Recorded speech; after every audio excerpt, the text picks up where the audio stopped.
Ora, há trabalho que ativamente refina o caráter. No cultivo do solo, o obreiro ponderado descobrirá se apresentam diante dele tesouros de que pouco suspeitava. Ninguém poderá ser bem-sucedido na agricultura ou na jardinagem sem a devida atenção às leis envolvidas nestes mistérios. Devem ser estudadas as necessidades especiais de cada variedade de planta. Variedades diferentes requerem solo e culturas diferentes e conformidade com as leis que regem a cada uma dessas variedades.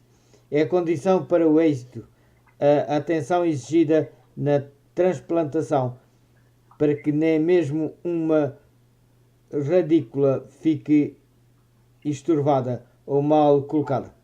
O cuidado das plantazinhas, a poda e a rega, o abrigo da geada à noite e do sol ao dia, a remoção das plantas daninhas, das doenças e pragas de insetos, a disposição geral, todo esse trabalho não somente ensina lições importantes relativas ao desenvolvimento do caráter, mas é em si mesmo um meio para aquele desenvolvimento. O cultivo da cautela, paciência e atenção aos detalhes, a obediência às leis, transmite um ensino muitíssimo essencial. O contacto constante com o mistério da vida e o encanto da natureza, bem como a ternura suscitada com o servir a estas belas coisas da criação de Deus, propõem a despertar o espírito, purificar e elevar o caráter. Deus instruirá e ensinará. Aquele que ensinou Adão e Eva no Éden a cuidar do jardim, gostaria de instruir os homens de hoje. Há sabedoria para aquele que maneja o arado e planta e semeia a semente. A terra tem seus tesouros escondidos e o Senhor gostaria de ter trabalhado o solo milhares e dezenas de milhares que estão aglomerados nas cidades à espera de uma oportunidade para ganhar uma bagatela. Os que tomam suas famílias e as levam para o campo colocam-nos onde terão menos tentação. Os filhos que se acham na companhia de pais que amam e temem a Deus estão em todo o sentido melhor situados para aprender do grande mestre, o qual é a fonte e manancial de sabedoria. Têm eles oportunidade muito mais favorável de se tornarem aptos para o reino de Deus. Plano de Deus para a terra de Israel. Por desobediência a Deus, Adão e Eva perderam o Éden. E por causa do pecado, toda a terra foi amaldiçoada. Mas se o povo de Deus seguisse as instruções, sua terra seria restaurada à fertilidade e beleza. Deus mesmo lhes dera ensinos quanto ao cultivo do solo e deveriam cooperar em sua restauração. Assim, toda a terra, sob a direção de Deus, se tornaria uma lição objetiva da verdade espiritual. Como é a obediência à sua lei moral, o coração do povo deveria refletir os atributos de seu caráter. Ora, lições espirituais no viver diário. Deus nos tem rodeado do bonito panorama da natureza para atrair e interessar o espírito. Esse é o intento que liguemos as glórias da natureza com seu caráter. Se fielmente estudarmos o livro da natureza, verificaremos ser ela frutífero, campo à contemplação do amor e poder infinito de Deus. Não ligou Cristo seus ensinos somente com o dia de repouso, mas com a semana de trabalho.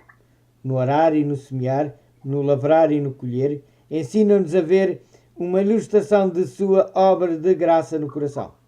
Deseja que em cada ramo de trabalho útil e em cada associação da vida achemos uma lição da divina verdade. Então nossa faina cotidiana não mais nos absorverá a atenção para nos levar a esquecer de Deus. Continuamente nos lembrará o Criador e Redentor. O pensamento em Deus, qual fio de ouro, passará entretecido em todos os nossos cuidados e ocupações domésticas. Para nós, a glória do seu semblante repousará novamente na face da natureza. Estaremos aprendendo novas lições de verdades celestiais e crescendo à semelhança de sua pureza.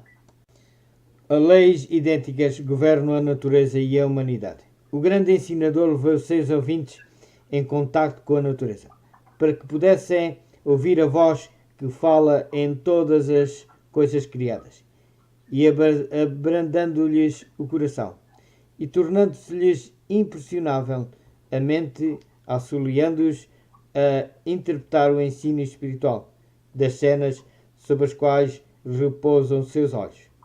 Em seus ensinos havia algo para interessar a todo o espírito, para apelar a todo o coração. Assim, a lida diária, em vez de ser mera rotina de labutas, despojada de pensamentos elevados, iluminava-se e erguia-se pelas constantes lembranças de coisas espirituais e invisíveis. Dessa maneira, devemos ensinar que aprendam as crianças a ver em a natureza uma expressão do amor e da sabedoria de Deus. Que o pensamento a respeito dele se entrelace com pássaros, flores e árvores. Que todas as coisas visíveis se tornem para elas os intérpretes do invisível. E todos os acontecimentos da vida sejam os meios para o ensino divino. Aprendendo elas, assim, as lições que há em todas as coisas criadas e em todas as experiências da vida, mostrai que as mesmas leis que dirigem as coisas na natureza e os fatos da vida são as que nos governam, que foram dadas para o nosso bem, e unicamente na obediência às mesmas podemos encontrar a verdadeira felicidade e êxito. Hábitos errâneos vistos como ervas daninhas. Sendo possível, a casa deve ser fora da cidade, onde as crianças possam ter terreno para cultivar. Tenha cada uma delas um pedaço de terreno para si, e ao lhes ensinar-se a fazer uma horta, a preparar o terreno para a sementeira e a importância de arrancar toda a planta daninha, ensinar-lhes também quão importante é excluir da vida todo o costume feio e prejudicial. Ensinai-os a obstar os maus hábitos, assim como fazem às plantas daninhas na horta. Levará tempo para se ensinarem estas lições, mas valerá a pena e muito. O ambiente familiar deve exemplificar nossas crenças. Os pais estão na obrigação perante Deus de tornar os arredores do lar uma representação da verdade que professam. Podem então dar lições corretas a seus filhos, e estes aprenderão a associar o lar terreno com o celestial. A família aqui precisa, tanto quanto possível, ser um modelo da família do céu. Então a tentação de condescender com o que é baixo e objeto perderá muito de sua força. Os filhos devem ser ensinados, que são aqui apenas aspirantes, aqui e a ser educados para se tornar habitantes das mansões que Cristo está preparando para os que o amam e guardam os seus mandamentos. Esta é a mais alta tarefa que os pais têm de desempenhar. Pais, formar lares no campo. Por todo o tempo em que Deus me der poder para falar a nosso povo, continuarei a convidar os pais a que deixem as cidades e formem lares no campo, onde possam cultivar o solo e aprender do livro da natureza as lições de pureza e simplicidade. As obras da natureza são ministros silenciosos de Deus, a nós dados para que nos ensinem verdades espirituais. Elas nos falam do amor de Deus e declaram a sabedoria do grande artista. Eu amo as belas flores. Elas são lembranças do Éden, apontando o bendito país em que se formos fiéis. Logo entraremos. O Senhor me está guiando. a mente para as salutares propriedades das flores e árvores.